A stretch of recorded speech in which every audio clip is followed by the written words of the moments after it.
TORP here. Hey, Mr. Dino. Nice video, bro.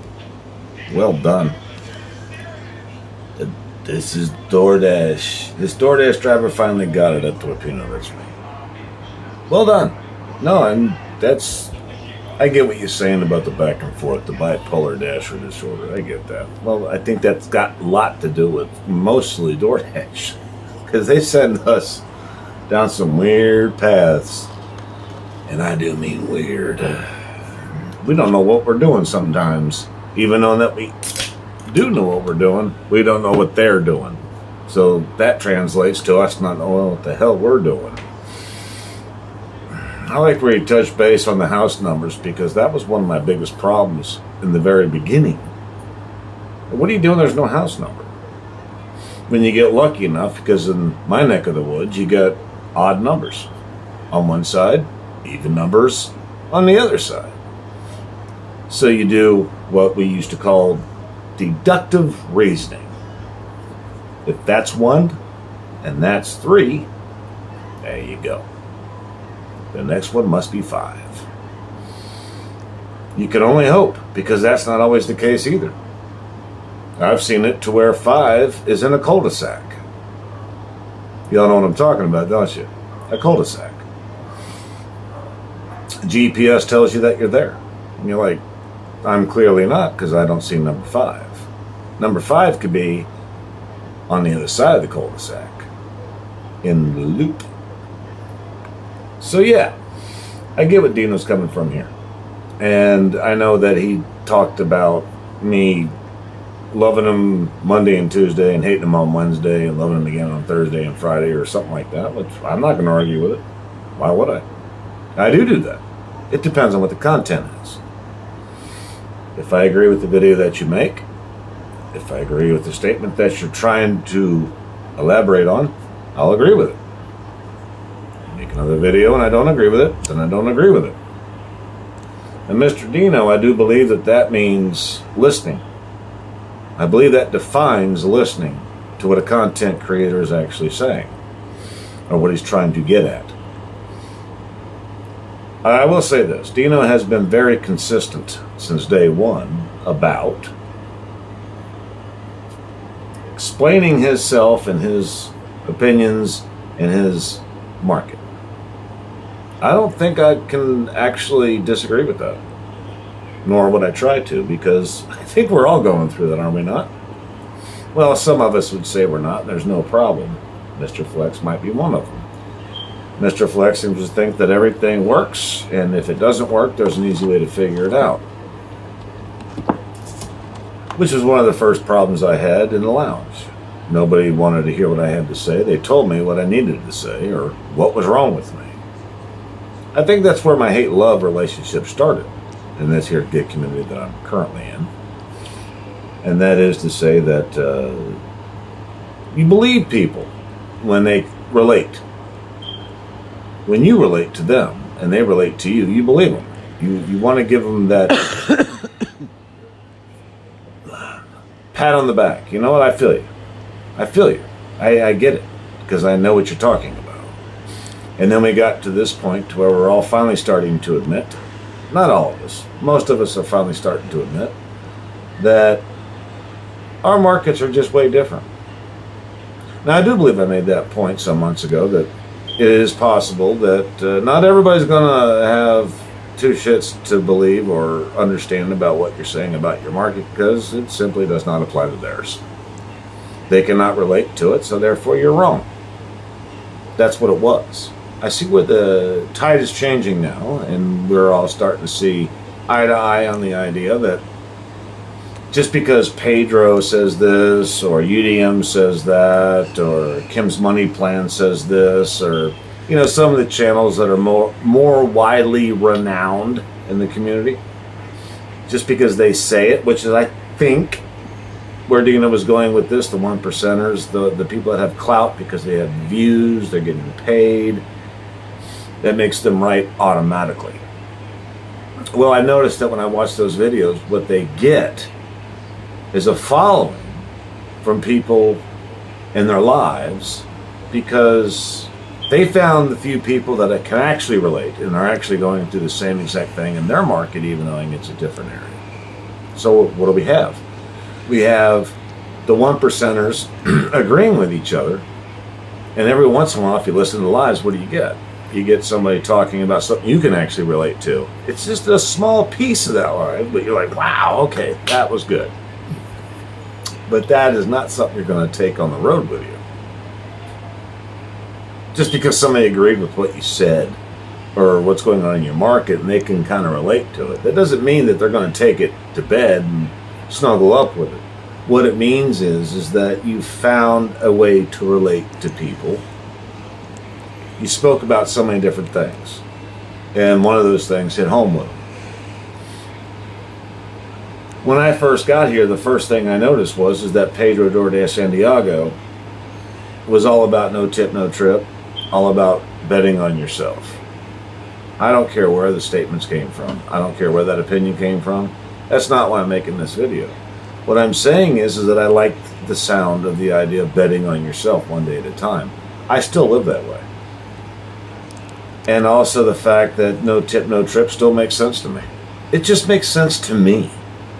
I would never tell another driver to do that. Maybe they want to take $4 for a mile.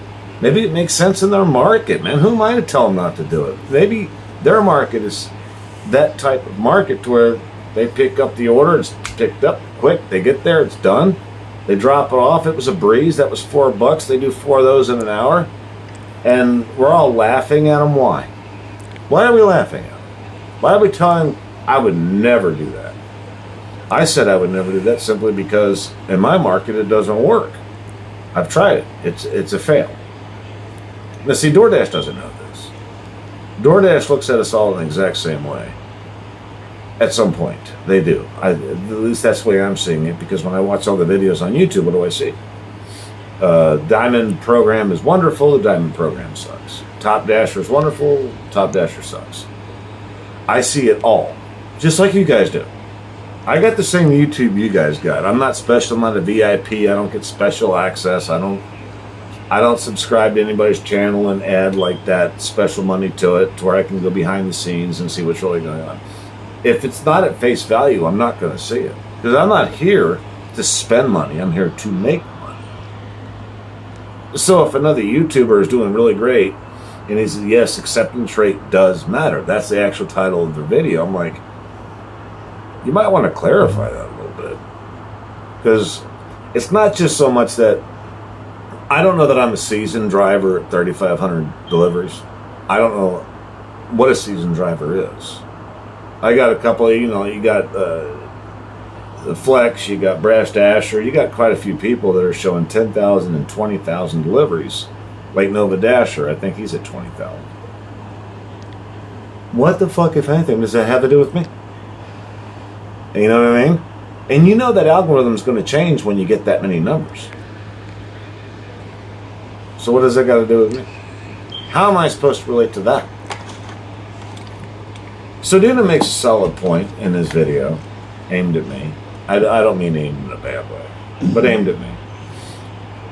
He makes a solid point that I was thinking in the very beginning, but I never really got the chance to say it, which is that why would anybody come out and say anything about DoorDash? Like this is a really solid way to do it, when they know damn good and well that even if they weren't in my market, all they have to do is shift to a different part of their market, or even dash along the way to a market that they've not dashed in before, and it could either really suck or really be badass for that day. Just that day. So what kind of video do you think they'd make at that point? Probably a pretty damn bad one or a pretty damn good one. But again, what difference does that make in my market? It doesn't. It makes good content. It's fun to watch. But you'll look at the comments and what do you see? Man, that does not work in my market. Or, yeah, man, a great video, great content. You did a great job. See, I've been trying to tell people if you just bring it up to 70% or 50 or 60 or whatever it is, I'm still currently riding between 20 and 40. It's just what works in my market. I have no idea. I just recently got my wife on DoorDash, by the way. And that's going to be some content that's coming up. I did say that in my last video, my apology video. I did say that. And I'm going to do it. I'm taking my time, but I am going to do it. It's going to be a summer thing. And you guys will see it. And I took her out for the first time. Her first dash was yesterday, as a matter of fact. Her first order was $8.25 for 2 miles. It was evening. It was very simple. I know how to pick them. And it was a very simple process for her. And I went into the restaurant with her. I did. To make sure, because I knew what they were going to do and what she needed to do. I just want to make sure it was an easy process for her. I figured the less stress she had, the easier it would be to learn, which is something I wish DoorDash would do. But luckily for her, she had me, so I got her through that process of picking it up, because I know in this place, if there's a drink, you have to make it yourself. I know, it's controversial, just explaining something. So we got that picked up, took it, and I even told her it's a D, because it's an apartment. The apartment was D. I said, just say to yourself in your head, because I knew she had to be a little bit nervous. I said, D as in dog. D as in dog, because D could be confused with B. I made that mistake. I corrected it, but I made that mistake.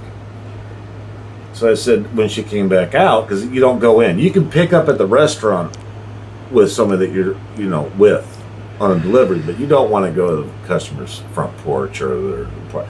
At least we don't hear. Okay.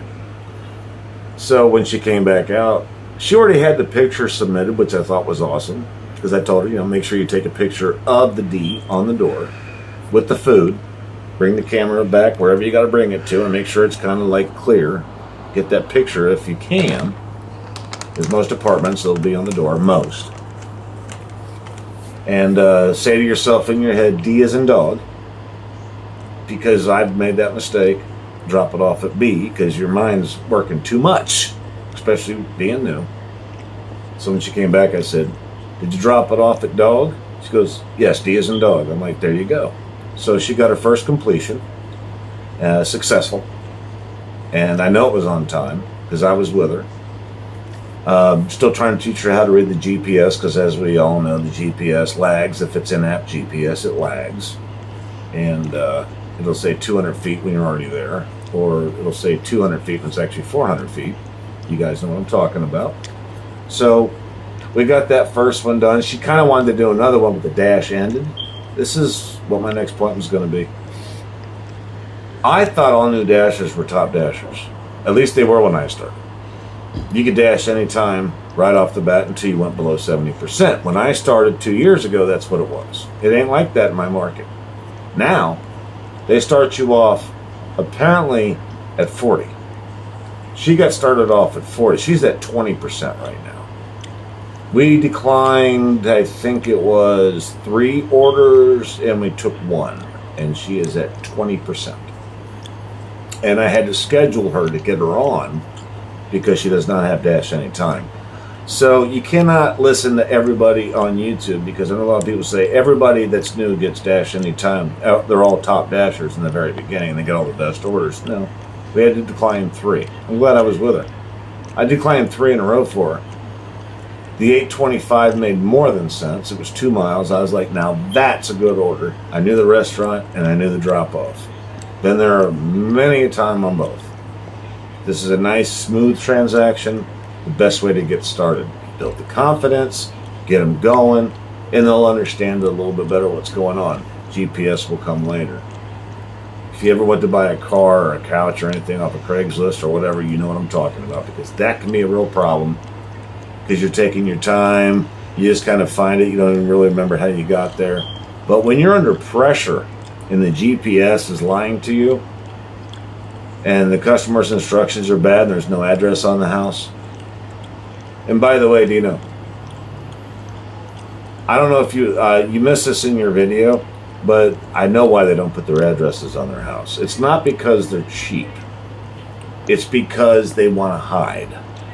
A lot of people believe that Google, you know how they do the Google, and you can do a Google search on any address, in the world, let alone the United States. So people take their addresses off their house thinking they're going to hide from Google Maps, so they don't get like solicited by Google. Because, well, we all know the story on Google, Big Brother. I think that's why they do it. Notice I said I think, but I think that's why they do it. These people are like trying to hide, but they still want to use the service. So somebody new is like nervous because they can't prove they were there.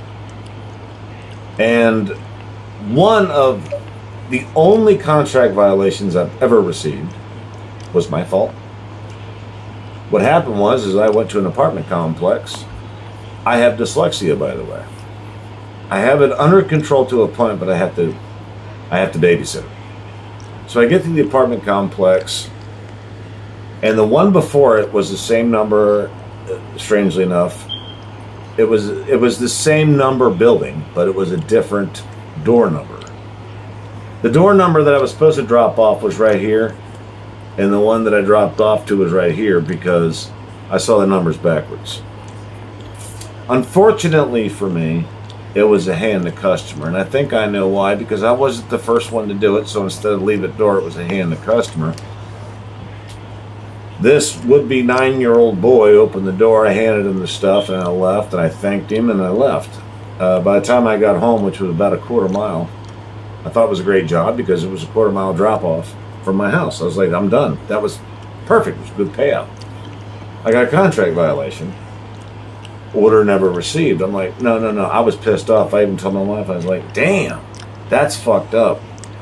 Now I know what it feels like to get scammed. That's what I told her. Word for word. I was like, I just got scammed. I don't know why DoorDash lets these things happen. Well, it turns out I didn't get scammed. Turns out I fucked up. I learned from it, though. Now today, 3,500 deliveries later, I literally look at the address on the phone.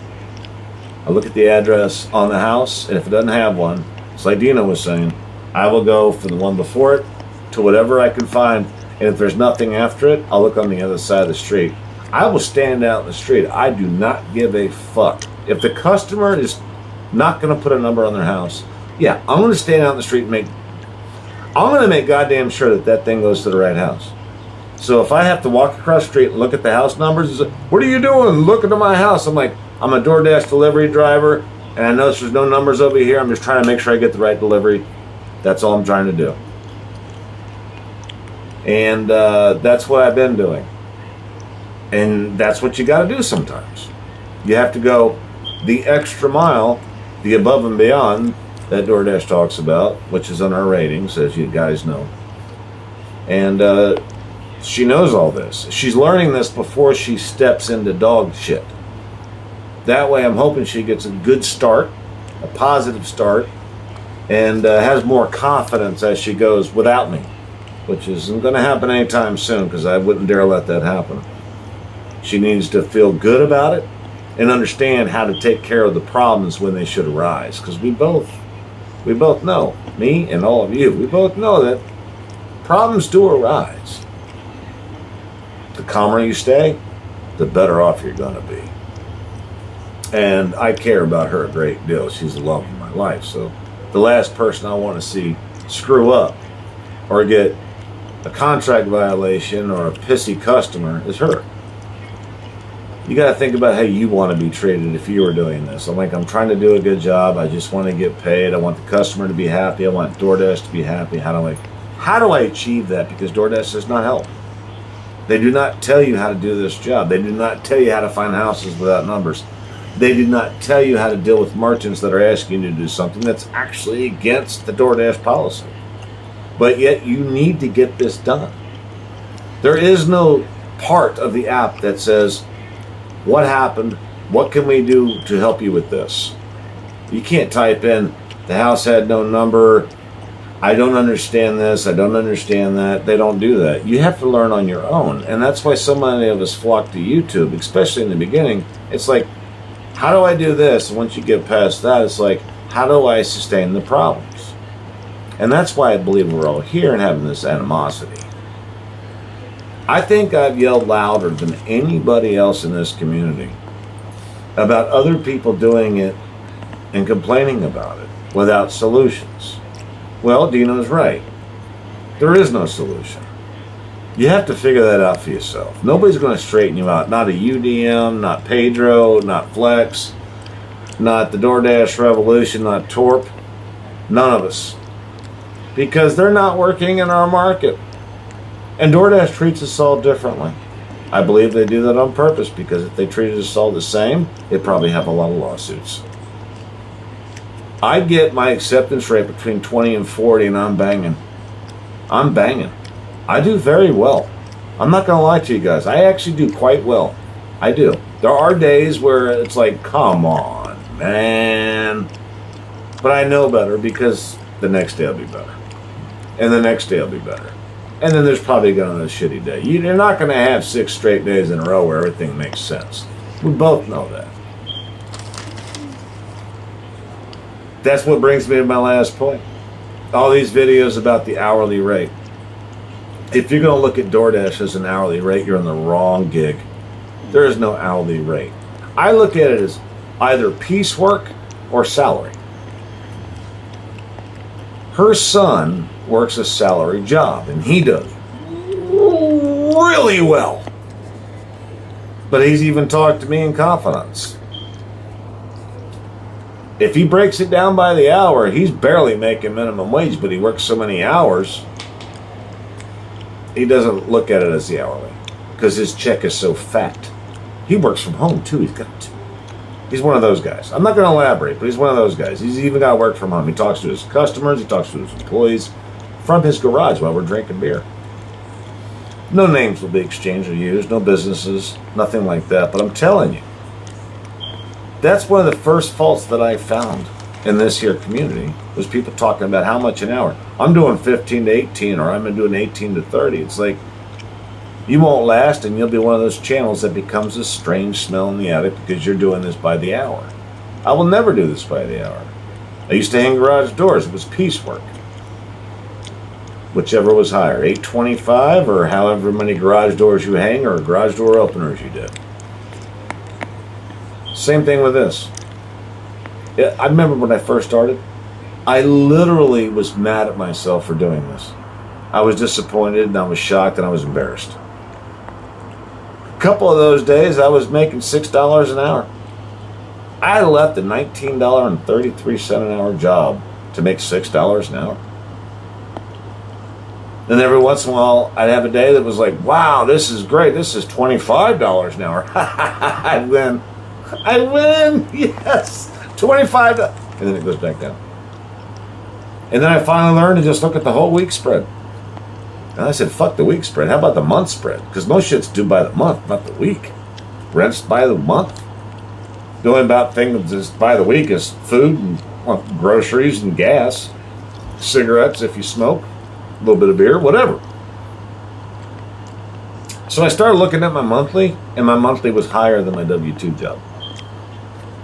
And then I would look at active time, not dash time. I don't look at dash time. I don't know why they put that in there. There must be some law or something that they have to put that in there, because if you look at active time, you actually did quite well. If you look at the whole month, that shit comes up pretty nice. So yeah, Dino, I give you a big old shout out for your video to me. I do. I give you a big shout out for that. And no, it's not a love-hate thing. I don't do that. I go by the videos. So you could cuss me out tonight. Unfortunately for you, I wouldn't come back with anything negative, because I made my apology video to the community, and I'm not going to go back on that. But I will. I never said I wouldn't come back and say something positive that I agreed with, did I? I did say probably pretty close to doing ride-alongs is my next move, and it is. But Dino's video was on point, and I call it out. You guys know that. But for now, I'm just going to call out the real, the positive, and the man-to-man conversations that actually make sense, and Dino pulled that off. So I'm a big fan of Dino. I'm a big fan of a lot of people. But I think a lot of us missed the short yellow school bus and got too sidetracked with what we're going through when other people tell us what they're going through and deciding that they're wrong. Dino, that was on point. I said it myself a long time ago, but it's good to hear it again. You did good, my man. My hat's off to you. You got my respect. And I hope that goes somewhere with you tonight. I hope you make some great deliveries, make some good money. Stay safe, brother. And I mean that. None but love for you, man. That was a solid video. Torp out.